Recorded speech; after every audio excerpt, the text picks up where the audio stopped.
어나더성형외과 지승열 원장입니다. 오늘은 또 다른 케이스를 하나 소개시켜 드릴까 합니다. 바로 구축코 환자 케이스인데요. 구축코는 어떻게 생기고 어떤 식으로 해결할 수 있는지에 대해서 자세하게 좀 보여드리도록 하겠습니다.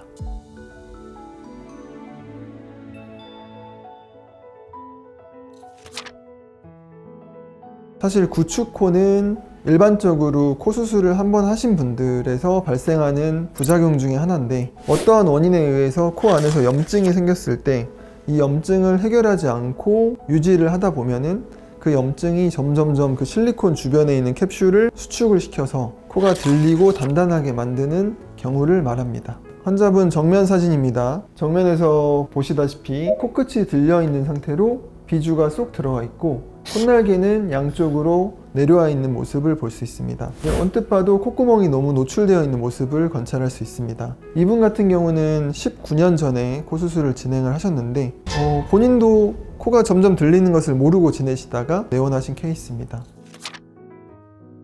제가 만나보신 분들은 대부분은 그렇습니다. 왜냐하면 이 구축된 코가 급성 염증으로 인해서 갑자기 구축이 오는 것이 아니라 만성 염증으로 서서히 조금씩 들려가기 때문에 방금 말씀드린 것처럼 오랜만에 만난 친구나 친척분들이 너 코가 왜 이렇게 들렸어? 너 코가 좀 이상해졌어? 약간 이런 식의 말을 듣고 내원하시는 경우가 대부분인 것 같습니다. 45도 사진을 보시겠습니다. 코끝이 많이 들려 있고 비주가 쏙 들어가 있는 모습이 관찰되고 있습니다. 90도 옆면 사진입니다. 옆에서 봤을 때 이제 비순각이 많이 들려 보일 정도로 코끝이 많이 위로 향해 있는 모습을 볼 수 있고요. 옆에서는 처져 있는 콧날개만 보이고 비주는 보이지가 않습니다.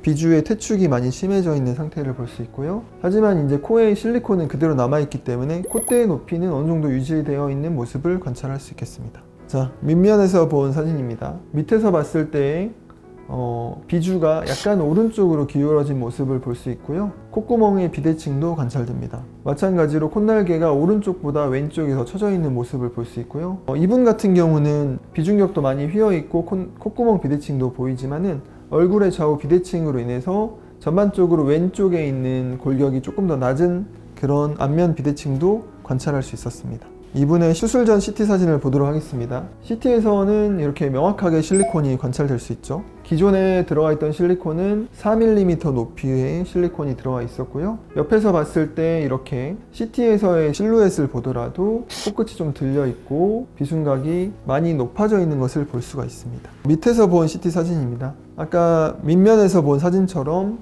비중격 연골이 이렇게 오른쪽으로 기울어져 있는 모습을 볼 수 있고요. 전체적으로 코 안쪽에서부터 비중격 만곡증이 형성되어 있는 것을 볼 수 있겠습니다. 이런 경우는 한쪽으로 휘어져 있는 곳에 반대쪽으로 기둥이 세워질 수 있게 코 수술을 진행을 해야겠죠. 이분은 이제 구축코이시기 때문에 자가늑 연골로 코 수술을 진행을 했습니다. 수술방에서 찍은 코 안의 상태를 보시겠습니다. 이분은 기본적으로 코 안에 흉살이 굉장히 많이 있고요. 구축으로 인해서 조직들이 많이 엉겨 붙어 있는 모습을 관찰할 수 있었습니다. 이런 구축코에서는 사실 중요한 것이 구축되어서 한 덩어리로 되어 있는 조직들을 정확하게 해부학적인 위치를 판단을 해서 분리를 시키는 것이 가장 중요합니다. 그래서 안에 있는 흉살과 구축되어 있던 조직들을 최대한 잘 제거하면서 분리를 시켰고 튼튼한 자가늑 연골을 이용해서 코 수술을 진행했습니다. 그러면 이제 수술 후 모습이 어떻게 바뀌었는지 보여드리도록 하겠습니다. 처음에 이렇게 비주 퇴축되어서 비주가 끌려 올라가 있고 코끝이 들려 있는 모습에서 비주가 전진되면서 앞으로 내려온 모습을 볼 수 있고요. 이렇게 콧날개에 처져 있는 부분은 콧볼 축소를 통해서 이렇게 콧날개 올리기를 진행을 했습니다. 처져 있는 콧날개는 올려주고 올라가 있던 비주는 앞으로 내려주면서 ACR이라고 합니다. 그래서 정면에서 봤을 때 정확히 대칭을 맞추면서 형성된 것을 관찰할 수 있겠습니다. 45도 사진을 보도록 하겠습니다. 들려있던 코끝이 앞으로 쭉 뻗어나와 있는 모습이 보이고요. 올라가 있던 비주도 충분히 비주 전진이 되어 있는 것을 볼 수 있겠습니다. 90도 옆모습 사진을 보도록 하겠습니다. 실루엣을 보더라도 이렇게 들려있고 커져있던 비순각이 적절한 높이로 개선된 것을 관찰할 수 있고요. 코 같은 경우는 옆모습이 제일 중요한데 특히나 이 비주와 콧날개의 관계가 굉장히 중요합니다. 지금 수술 전과 후에서 보시다시피 이 콧날개와 비주가 한 2에서 3mm 정도 보여주는 정도의 비율이 가장 이상적이라고 볼 수 있겠습니다. 그리고 콧대 실리콘은 이제 새롭게 교체를 했는데 콧대의 높이는 이전과 비슷하게 4mm 높이로 비슷하게 콧대를 유지를 했습니다. 그래서 들려있고 뭔가 구축되어 있는 코에서 쭉 뻗은 직반 느낌으로 라인이 잘 형성된 것을 볼 수 있습니다. 밑면에서 사진을 보도록 하겠습니다. 아까 봤듯이 비주가 이제 오른쪽으로 이렇게 휘어 있는 모습에서 어느 정도 반듯하게 잡혀 있는 모습을 관찰할 수 있고요. 좌우 비대칭이었던 콧구멍 모양도 어느 정도 대칭을 이루는 모습 관찰할 수 있겠습니다.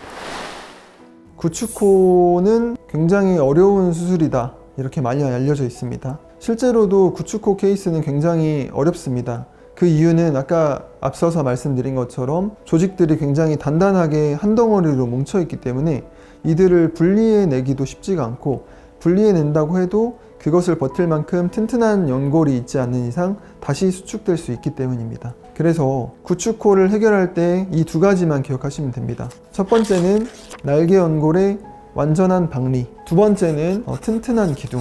이렇게 늘렸을 때 다시 수축하지 않도록 버텨줄 수 있는 튼튼한 기둥이 중요합니다. 이 두 가지를 꼭 기억하시고요. 이 튼튼한 기둥을 쓰는 재료에는 당연히 제일 좋은 것은 자가늑 연골이 있겠고요. 자가늑 연골을 개인적으로 쓸 수 없는 상황이라면 튼튼하고 좋은 기증늑 연골도 대체안이 될 수 있겠습니다. 네, 오늘은 저희 병원에서 수술하신 구축코 환자분 케이스를 소개시켜 드렸습니다. 지금 현재도 코 수술하신 지 좀 오래되었다, 아니면 내 코가 좀 들린 것 같은데 이것도 구축코인가? 이런 게 좀 고민되시는 분들이 있으면은 댓글 달아주시면은 제가 답변을 달아드리도록 하겠습니다. 이번 영상도 많은 분들께 도움이 되셨길 바랍니다. 감사합니다.